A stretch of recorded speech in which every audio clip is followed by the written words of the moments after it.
Welcome to Sai मस्नो। आज बात करने वाले एक हथियार के ऊपर। वो एक हथियार भी है, वो एक गेम भी है। बूमरैंग, ये आप सबने देखा होगा। बूमरैंग है ये खेलने में बहुत अच्छा है। एक्चुअल में ये हंटिंग के काम में आता था, क्योंकि एक्चुअल में पहले के जो लोग थे उनको कोई ऐसा हथियार चाहिए था जो अगर चूक जाए, अपने निशाने पर ना लगे, तो लौट के उनके पास है, और ऐसा कोई हथियार उन पर था ही नहीं। तो फिर ये हथियार काफ़ी अच्छा माना जाता था, जो कि अगर चूक जाए तो वापस लौट के उन्हीं के पास लगभग पास पहुंच जाता था। हमेशा तो हाथ में नहीं आता था, लगभग पास पहुंच जाता था। और हमेशा हाथ में क्यों नहीं आता था, तो एक्सपीरियंस से बता रहा हूँ, क्योंकि अभी जो आप वीडियो देखेंगे उसमें हमने इसे ट्राई किया है, इसे चलाने का हमने बहुत ट्राई किया। पहले देखने में काफ़ी आसान लगता है कि इसे फेंकेंगे तो सीधा लौट के आपके हाथ में आएगा वगैरह वगैरह। हमने भी बहुत चीज़ें, बहुत वीडियोस देखी कैसे फेंकना है, और अपनी टीम लेके गए मुझसे खेलने के लिए। सारे एंगल से ट्राई किया हमने, इसे ऐसे फेंका, ऐसे फेंका, पता नहीं कैसे कैसे फेंका। तो शुरुआत में तो ये कहीं और ही डिफ्लेक्ट हुआ, और कई बार टर्न भी हुआ थोड़ा बहुत। कई बार जेड टाइप का डायरेक्शन ली इसने, और ऐसे करते करते बहुत बार एक बार ऐसा हुआ कि हमें चीज़ें पता लग गई कि कितनी स्पीड रखनी है, कितना एंगल रखना है, और इसे कितनी स्पिन देनी है इसे, कि ये घूम के वापस आए।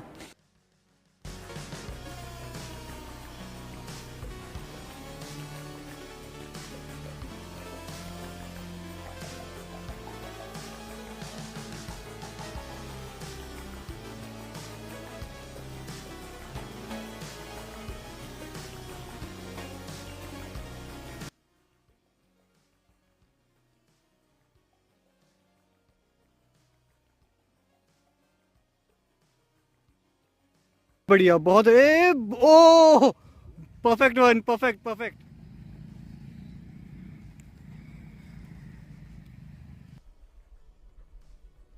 और बहुत बढ़िया, बहुत बढ़िया यार, पास आ गया।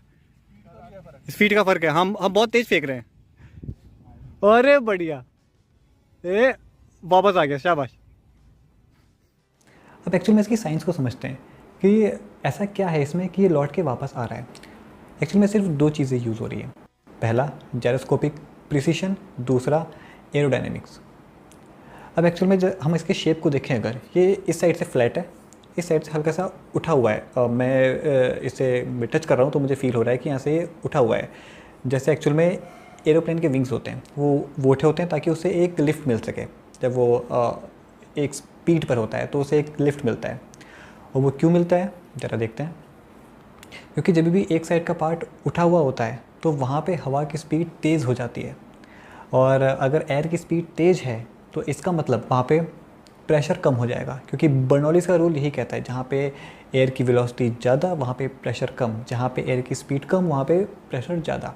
तो नीचे की तरफ प्रेशर ज़्यादा होने की वजह से उसे एक लिफ्ट मिलता है ऊपर की तरफ। तो यही सेम काम यहाँ हो रहा है। अगर मैं इसको ऐसे फेंकूँ और इसका ये पार्ट उठा हुआ है और ये पार्ट प्लेन है, तो इस पे एक इस साइड से एक लिफ्ट मिलता है इसे। और देखा जाए तो अगर ये हमारा जो बूमरैंग है, जो वो अगर ऐसे घूम रहा है, तो इसका ये वाला पार्ट पे वेलोसिटी एयर की ज़्यादा तेज़ होगी। क्यों? क्योंकि अपोजिट में चल रहा है। इसकी वेलोसिटी जो है ये इसके मुकाबले कम होगी, तो यहाँ पे एयर का प्रेशर कम है अगर ये ऐसे घूमेगा तो, क्योंकि ये फेंका भी इसी साइड है और ये घूम भी इसी साइड है। तो जो इस साइड की डायरेक्शन होगी इसमें तेज़ हो जाएगी, इसमें धीमी हो जाएगी। तो उससे क्या होगा? उससे होगा ये कि इसके इस पार्ट पे जो प्रेशर है वो इस साइड से ज़्यादा हो जाएगा, इस साइड से कम हो जाएगा। तो प्रेशर इसको इस साइड को पुश करने लग जाएगा ऐसे। तो ये जो पूरा पार्ट है इसको एक लिफ्ट मिलेगा इस डायरेक्शन में। लेकिन एक्चुअल में ये फिर ऐसे रोटेट क्यों नहीं होने लग जाता? अगर हमने इसे ऐसे फेंका है, ऐसे करके, और इस पर अगर लिफ्ट इधर से अलग करिए तो इसको ऐसे घूम जाना चाहिए था, लेकिन ये ऐसे नहीं घूमता है। ऐसा क्यों होता है? क्योंकि एक्चुअल में हमने इसे एक बहुत हाई स्पिन भी दिया हुआ है, ये वाला स्पिन। अगर हम इसे सिर्फ ऐसे फेंकते तो शायद ऐसा घूम जाता, लेकिन हमने इसे एक स्पिन भी दिया हुआ है, बहुत ही हाई स्पिन, जिसकी वजह से इस पर एक एंगुलर मोमेंटम वर्क करता है, जो कि एक्चुअल में उसे निकालना आसान है। अगर ये ऐसे घूम रहा है तो इसके घूमने की डायरेक्शन में हमें अपने फिंगर्स को लेके जाना है।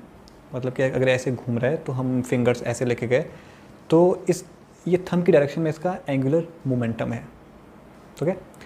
लेकिन अब जो टॉर्क और एंगुलर मोमेंटम लग रहा है उसकी वजह से एक जायरोस्कोपिक प्रिसिशन यहाँ पे लगता है, जो कि कैसे होता है। जैसे आप लोगों ने एक वीडियो देखी होगी जिसमें हम किसी व्हील को घुमाते हैं एक धागे से लटका के, तो वो नीचे नहीं गिरता है।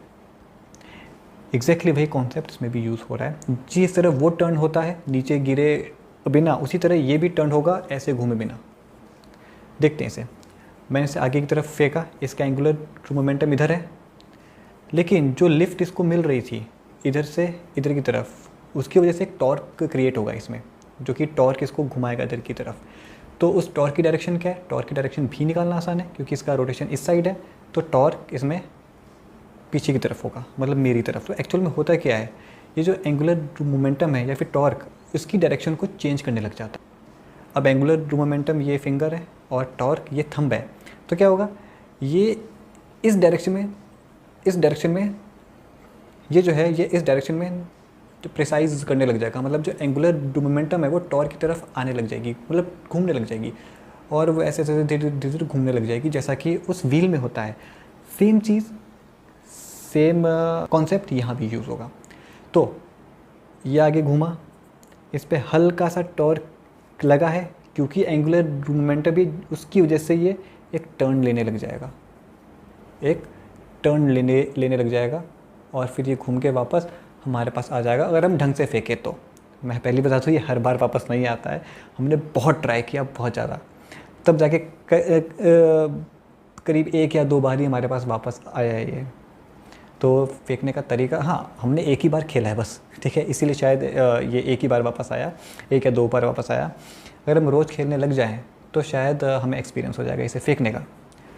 तो आज के लिए बस इतना ही था। नेक्स्ट टाइम फिर से कोई खेल खेलेंगे और नए नए एक्सपेरिमेंट्स के लिए साथ में जुड़े रहिए। Thanks for watching.